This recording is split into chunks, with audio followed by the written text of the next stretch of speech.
Za zao manao fampianarana tsy hoe atsarana solona venina. Boky nosoratako 7 taona lasa fa ny zavatra naliana dia ny hoe ny ten'Andriamanitra tsy mba antitra izany. Efa nampianatra izany tamin'olona indrona intelo angamba nandritra izany taona izany, efa 9 taona angamba izay tsy nampianarako azy ary anao izany indray dia vao marina izany omaly ariva tamin'ny valin'izay azoko tamin'ny fampianarana izany fa betsaka ny olona tsy mbola nanana ny fatakarana fa hoe Andriamanitra dia liana amin'ny fanasitranana ny ranotraponao. Mila faranantsika ny fiheverana fa ny zavatra tian'Andriamanitra ho ataontsika dia niaro antsika amin'ny elo ihany. Tia nanana fiainana tsara sika. Ka raha mikorotana be ny fihetseham-ponao,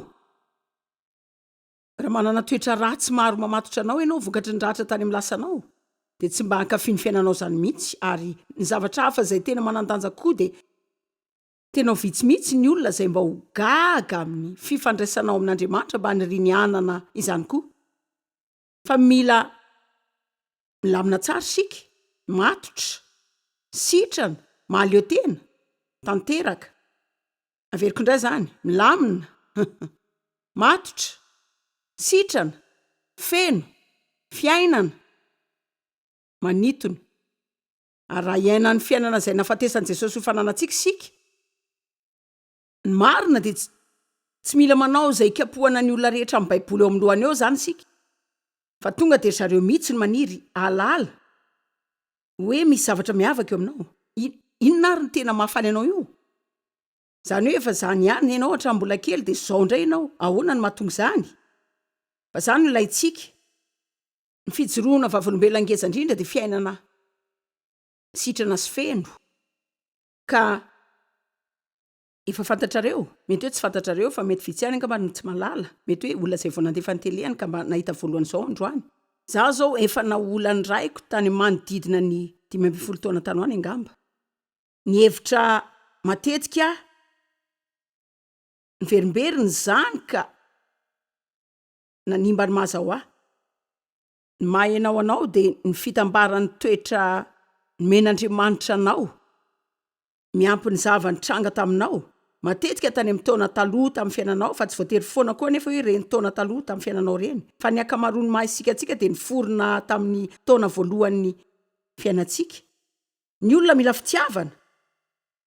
Andriamanitra namorona antsika eo amin'ny fanekena fa tsy fandavana. Namorona antsika mba ifandray izy fa tsy fisarahana sy famelana rery.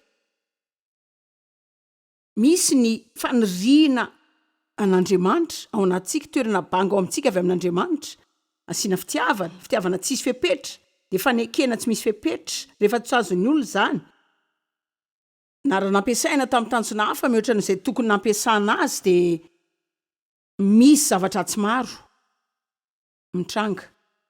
Ny ankamaroantsika dia mandalo ratra amin'ny fiainantsika, dia tampokeo dia lehibe isika dia manandreny karazana korotana maro amin'ny fanahintsika ireny. Dia mitady karazana fomba isika raha antsika miaina amin'ny fiarahamonintsika. Dia manao toetra hafa na manao saritava na miafina amin'ny zavatra hafa koa ka voalaza ny marina. Maro dia maro ny olona mahonena miafina ambadiky ny tsika fa efa tena resy ny fifandraisana izy ireny. Mila haintsika hoe isika eo amin'ny Kristy. Raha tsy izany ny efa rantsika dia ny famenoana vesatra be amin'ny olona izay miara-miaina amintsika mba hahatsiarovantsika tsara amin'ny tenantsika. Tiako ianareo ty. Raha tsy tianao ny tenanao, raha tsy hainao hoe tianao Andriamanitra, ary efa miteny hoe tiavo ny tenanao, tsy miresaka mikasika fitiavan-tena sy fijerena ny hafa, fa miresaka anao, mikarakara ny tenanao. Ianao tsy ady foana amin'ny tenanao. Za tsy mba zao, za tsy zao, za tsy zao. Tsy ny zavadrehetra izany sika fa misy zavatra ihany koa sika. Mila mianatra mijery amin'ireo lafiny mahomby amin'izany sika. Fa raha tsy manana izany fanamafisana izany eo aminao ianao fa ianao dia tiana sy hoe mety ianao, mety tsy ho tanteraka ianao fa tsy manino izany fa mitombo ianao eny an-dalana ianao zao. Fa mijery ny olon-kafa foana ianao mba hatsiarovanao tsara amin'ny tenanao. Ary tsy misy manimba ny fifandraisana aingana tahaka izany satria ilay olona iray mahatsiaro ampiasaina sy fehezina ary terena amin'ny fotoana rehetra mba hiazon'ilay olona tsy voaharo tsara foana. Dia hitondra anareo ao anatina karazana teoria kely ny amin'izay mitranga. Rehefa hainareo fa tianareo Andriamanitra fa nareo mihevitra fa ny fitiavany dia miankina amin'ny fepetra hoe tsy maintsy mameno zavatra sy manarina ny korotana vokatra izany teo amin'ny fiainanareo. Dia avy eo entiko mandalo izay mitranga koa nareo rehefa hainareo Andriamanitra tianareo tsy misy fepetra izany ny fototra sy fanondrenana ny mahainao anao. Haiko fa Andriamanitra tia tsisy fepetra. Izany no tena manova ny zavatra tsirairay avy aorian'izay. Androany zany dia ho lasa klinika kely mihitsy, ho lasa toy ireny hoe nakany amin'ny psikologa na psikiatra ireny ianao dia mandeha milaza hoe za tena be korotana.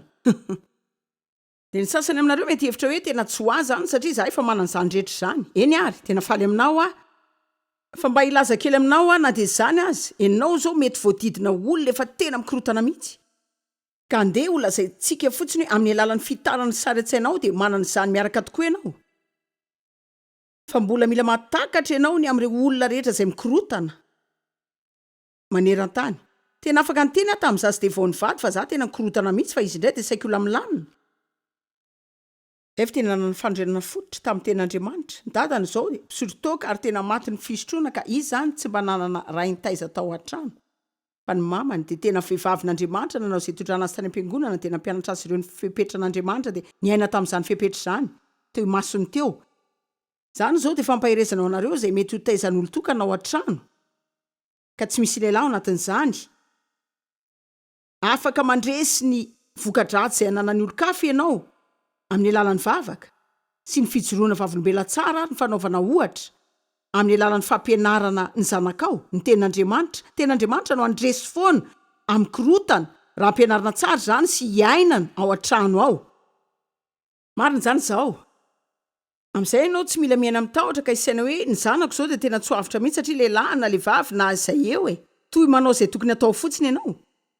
Dia matoky an'Andriamanitra fa misy hery ao amin'ny teniny sy ny fepetrany mba andresy izay mety korontana misy eo. Fa i Davy efa nanana traikefa maro tany amin'ny taona taloha, efa nateraka indray izy raha mbola tovolahy tanora. Nandray ny fahafenoan'ny fanamasina tamin'ny fiainany rehefa 20 taonany dia tena nianatra ny teny dia tonga tao amin'ny fiarahanay izy dia voninao aho. Mety efa hainareo any teny ity fa hitanareo za sy Davy ny fanao fotoana indimy dia nivady. Tsy voatery hoe tsy maintsy izany fa ny alina voalohany nahitany azy zany nanasa ny fiaran'ny mamanay dia nanao izay nirahana tamiko izy. Za zany tsy tia lehilahy, tsy natoky lehilahy sady nanana toetra ratsy, toetra naneso. Dia ny antony tsy nitiavako azy dia satria za efa voaratra ny lehilahy maro izay nanodidina rehetra.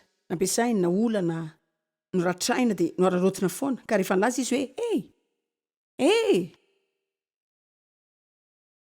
raha tsaroanao zany andro zany nanana maso tantelo be azonareo. Teo amin'ilay short fohy keliko teo ivelany teo nanasa fiara. Rehefa mba vita ny fanasana ny fiara io afaka sasanao koa hoe ny fiarako dia nitodika nilaza hoe raha tianao voasasa ny fiaranao maninona raha sasanao izany.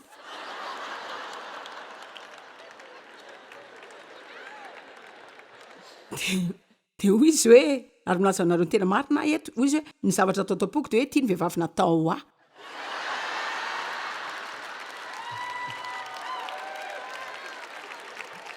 Fa izy aloha zany dia tena nitady fanamby lehibe. Tsy dia narantsaina. Sa nitarihan'ny fanahy masina. Ka dia ny fanao fotoana indimy izay dia nangataka hanambady azy izy. Dia tiako foana ny milaza hoe mety ho tena zavatra tsara nataony satria raha niaraka tamiko ela loatra izy mety natahotra indray. Satria za dia tena be korotana, mahazao ahy efa tena voakorotana. Fa amin'ny Isaia 1:20 satria tena nianatra fatratra ny tenin'Andriamanitra ary tsy tonga dia nitranga izany taona maro satria za tanatin'ny fomba mpivavana velatra be izay nanana fototra lehibe mikasika famonjena. Fa za tsy mba nianatra be loatra mikasika ny fomba iainako ny fiainako isan'andro. Efa mba nisy zavatra ihany ianarako mikasika izany fa tsy betsaka ny amin'ny fomba fandresena ny lasako.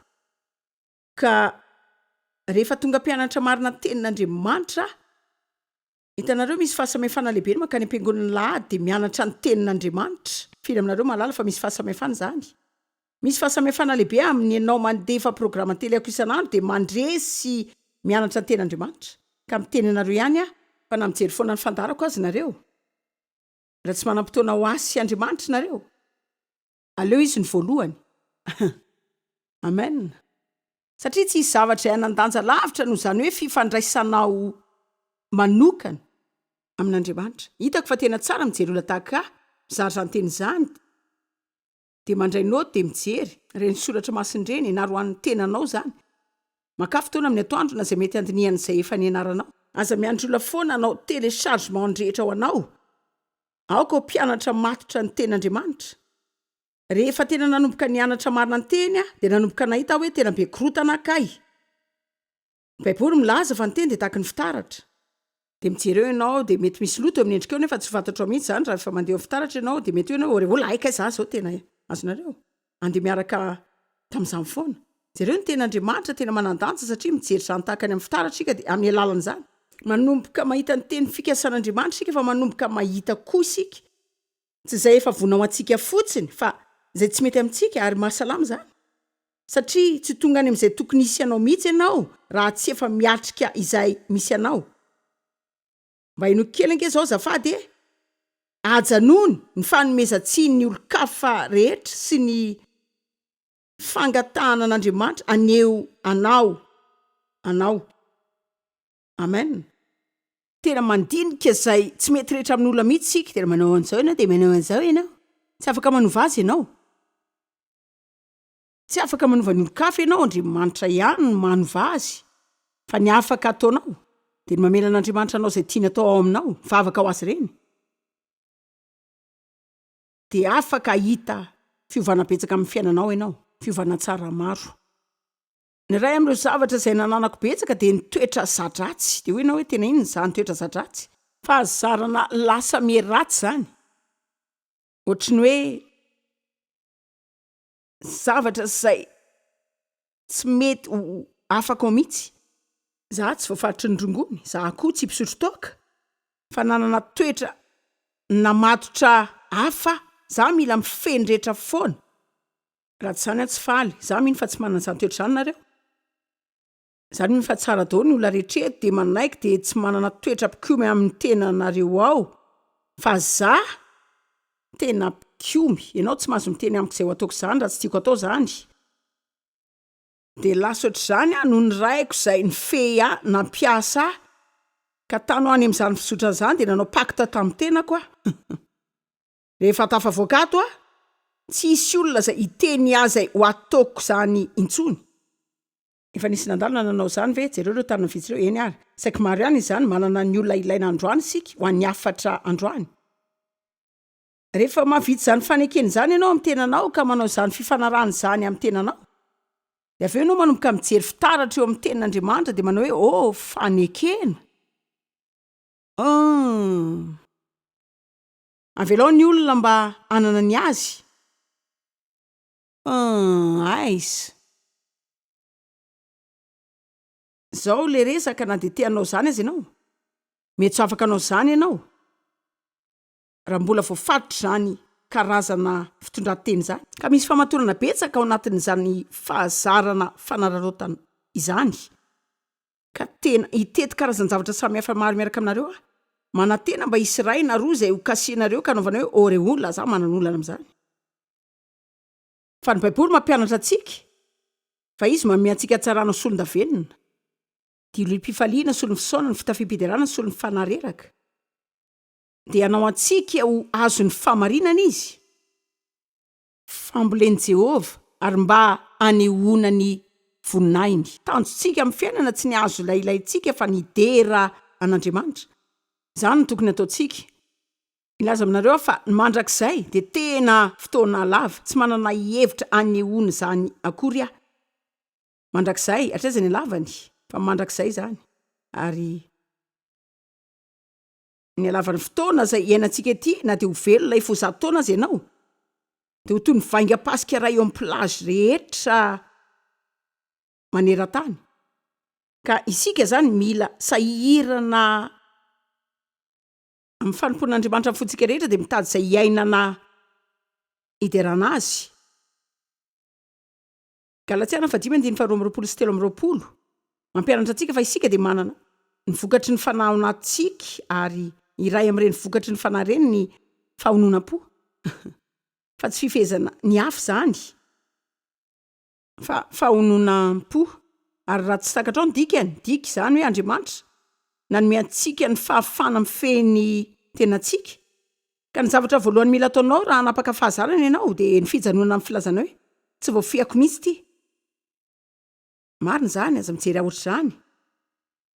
Jereo fa lasa fialantsiny zany, hitanareo tsy hitako izay atao amin'izany fa tena za mihitsy ny olako. Zany mamaritra za tsy manana fahononam-po. Manana ianao. Tena tsy voafiako mihitsy ny tenako. Afaka ianao. Mety tsy tena nampiarinao loatra angamba, fa afaka ianao. Ny vokatry ny fanahy dia natao tao anatsika amin'ny endrika masom-boly. Masom-boly ny zavatra rehetra izay nataon'Andriamanitra tao anatsika raha vao nandray an'i Kristy isika. Dia sainy zany. Masom-boly ny zavatra rehetra izay idiran'Andriamanitra ao anatin'ny fanahintsika ny fotoana nandresantsika an'i Kristy. Ina moa ny ilain'ny masom-boly? Rano. Ina moa ny antsoina ny teny? Ny rano no iantsoana azy. Ka isaky ny manondraka izany voa izany amin'ny ten'Andriamanitra isika no hanavaozana foana ny saintsika.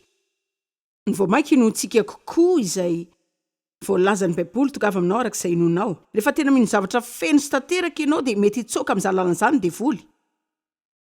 Satria isy fiovana mantsy eo amin'ny fiainanao. Zao, ny zavatra voalohany mila ataontsika dia mino fa izay efa nananantsika taloha dia mbola ho hitantsika hitrango eo amin'ny fiainantsika. Azonao anaty zany, dia avy eo mivoaka aty ivelany fa ao anaty ao daholo aloha. Izay no mahazava-dehibe ny fijanonana amin'ny filazana hoe za tsy manana fahononam-po. Za tsy mahafehy ny tenako. Firy aminareo milaza zany? Firy aminareo nanajana zany? Eny ary. Ary efa mangataka ny anekenareo zany tsy mitady ray amin'ireny intsony. Raha ny tena hoe firy mila boky maimaimpona tonga dia fa raha hoe aho iza ny manana olana amin'io? Zao, leo jerena ny Galatiana 5:22-23. Fa ny vokatry ny fanahy kosa, lay asa izay tanterahan'ny fanatrehany dia fitiavana, fifaliana, fiadanana, faharo-po, tsy mora tezitra, maharitra. Izany ntsika hoe Andriamanitra manome fahafanantsika hiatrika zavatra. Fahamoram-panahy, fahanaova-tsoa, fahamarinana, fahalemem-panahy, fahatsorana, fahononam-po. Averintsika rehetra dia manana fahononam-po. Fitsipika dia teny hafa afaka ilazantsika ny fahononam-po. Ny fitsipika midika fa manao izay tokony ataonao ianao na dia tsy mahatsiaro tia izany aza sy tsy te hanao zany. Isaky ny maniry ny hanao ny tokony atao isika ka miankina amin'Andriamanitra dia miasa amin'ny fiainantsika ny fahasoavany dia manampy antsika anao zany. Rehefa miteny aho fa manana fahononam-po isika zany tsy midika akory afaka ataonao ireny ilay izy. Fa midika zany fa manana fahafahana anao ny anjaranao ianao. Raha tianao, tsy mba maniry ianao zavatra zany ianao raha tsy efa milaza hoe Andriamanitra pio aho tsy ho vitako ty raha tsy eo ianao. Andriamanitra pio aho tsy havidy izao tsisy ianao aho. Tsy tianareo fantatra koa hoe impiry isan'andro ny laza zany. Impiry zao no nanaovako izay nataoko androany maraina. Anarivony. Nanomboka ny androko androana tamin'ny hoe Andriamanitra ampio aho tsy afaka andeha aho na hanao izao tsy misy ianao. Mila anao aho. Raha amin'ny antony tsy hananantsika fandresena fiainantsika dia satria mandray olona amin'ny tenantsika sika hoe tokony izao sika zany na zavatra hafa koa ka mody sika miezaka manao izay dia avy eo Andriamanitra indray no avelantsika. Raha misy zavatra izay henonareo tamiko androany koa nareo tena mila izany amin'ny fiainako aho dia ny zavatra voalohany tiako ataonareo dia tsy ny mody dia hanandrana izany. Tiako odinareo dia hampianatra kely ny tenanareo amin'izany sehatra izany. Dia hanomboka hivavaka hoe Andriamanitra, haiko fa fiovana izay tokony hipetraka eo amin'ny fiainako izany fa tsy ho vitako tsy misy anao zany. Misandratra Andriamanitra. Rehefa miankina aminy isika fa raha tsy Jehovah no manao ny trano dia miasa foana ny mpanao zany. Ny fitsipika no mampanao antsika hanao ny zavatra izay tokony atao mba ahazoana ny zavatra izay ilaintsika. Ny elanelany eo amin'izay misy antsika sy izay tokony hisy antsika dia tokony ho feno ny fanaovana izay tsy tiantsika atao. Firy zao no te hiala amin'ny trosa? Zao, dia mila mijanona amin'ny fandaniam-bola. Izay tsy afaka alohanao zany ianao. Mila mijanona amin'ny fividianana zavatra izay tsy ilaina akory. tena raha vavy aza mivavaka izy fahagagana nanome anao ray Andriamanitra fa hononam-po ny anarany zany raha mitady ny fahafana zay nampanantenain'i Jesosy aho dia mila manokana fotoana ho azy mba hianarako ny teny sy iarahako aminy. Ny fahononam-po midika mazava ho azy hoe isika zany tsy fehezin'olon-kafa izany ny olona maratra-po ange amin'izao saika manao zavatra iray na roa hoe na izy mamela ny olona rehetra hife azy satria izy tena feno tahotra amin'ny fiainana, na izy irery no te hifeny rehetra ary tena lasa manahirana mihitsy ka tsy misy tia azy tsony. Fa tokony hisafidy ny hotarian'ny fanamasina isika. Tiako ianareo ilay zavatra ho lazaiko izao. Dika mazava ho azy zany fa raha tena hotarian'ny fanamasina dia tsy ny olona rehetra mihitsy no anaiky izay ho safidiko rehetra. Raha tena hotarian'ny fanamasina ianao ka mihevitra fa hitehaka anao ny olona dia andokandoka anao, diso hevitra ianao, diso satria ny devoly hampiasa olona mba hanala anao amin'ny fanarahana ny fitarian'Andriamanitra eo amin'ny fiainanao. Ny olona ange tiany anao izay ataony foana ianao fa Andriamanitra mantsy matetika tonga dia mandona mafy dia tariany ianao hanao ny fanohatra tanteraka amin'izany, hiavaka amin'izay ataony rehetra, hitarika anao zavatra izay tsy mbola nisy nanao taloha izy dia zavatra izay tsy tokony takatry ny olona mihitsy. Amen. Fanasitranana antsika ny fanaovana izany fanapahan-kevitra izany. Za dia ho tarianao Andriamanitra. Hitanareo mpanolotsaina ny fanamasina. Ary toroany hevitra mihitsy ianao anatin'ny olanao ka hatrany amin'ny lalan'ny fahafahana. Raha naraka azy ianao. Fa mila tsaronao fa rehefa naraka an'Andriamanitra ianao, ny devoly dia hanomana olona izay tsy ho tia izany. Ary matetika izany dia saika olona izay tena tianao nefa mba tianao saina tsara anao izy ireny. Marina izany. Tiako mba hiainao anareo androany. Ezako hanampiana anareo. Rehefa nantsona toroteny izay saika tena sombony tamin'ny fanasitranana satria za zany tena olona mandray andraikitra. Ka rehefa nomen'Andriamanitra andraikitra ny itoroteny tsy nisy fomba nafako nanao izany ka mba tena nanomezako ny tsara indrindra zato isan-jato dia nampianatra ny tenako fa io resaka fianaran'io zany le hoe teny foana isan'andro ny tena nitondrana fanasitranana ka nampiasa ny teny hitondra fanasitranana sy fahafahana tamin'ny fiainako. Ary marina dia manao izany ambili dia namela ny olo-kafa ihinan'izay zavatra efa nohaniko. Tena resy lahatra rehefa mizara aminareo izany fa izay lazaiko dia mitombona.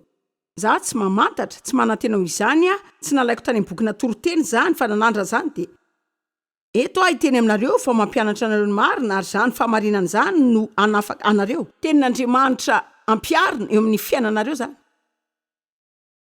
Sika rehetra mila fotom-pampianarana tsara, mety mafy daholo fa mbola mila mihoatra izany koa, mila fampiarana amin'ny fiainana. Ary tena nianatra mafy ary izany fianarana izany isan'ny sombon'ny fanasitranana. Fa rehefa natsoin'Andriamanitra mpianatra dia namindra dia nanomboka nampianatra baiboly an-trano. Tena magaga ny isan'ny olona tezitra. Za zay tsy nanatsiny ny akory fa mba niezaka nanao izay tsapako fa asain'Andriamanitra ataoko fotsiny dia tezitra ny olona rehetra. Very ny namako dia voaroaka atao amin'ny fiangonako nahiliky ny fianakaviana ka tena voadona ka te hampafantatra anareo fotsiny aza gaga. Raha miezaka manao izay verinao fa tokony atao ianao dia tsy misy olona mitehaka na mba mandokandoka anao. Fa eo amin'izany lalana izany no betsaka ny olona miodina miala amin'izay ninony marina fa tao am-pony ny sitrapon'Andriamanitra dia lasa miaraka amin'olona izy. Dia no kely ange janona mahonena izy. Fa mila takatrareo fa tsy nijoro teto sitrana androany. Raha toa nilaza hoe za tsy te voaroaka atao fiangonana fa ataoko izay lazainareo. Na hoe olona za tsy te verinamana, tsy te ho isan'ny tsy asaina amin'ny fety ka tsy mba hisy resaka amiko mihitsy eny ary. Aoka fa ho ataoko izay asainareo ataoko. Tena zany ve?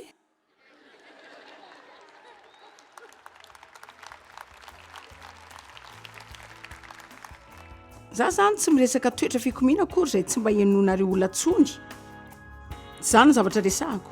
Fa miresaka ny amin'ny tsy fifehezan'ny olona anao.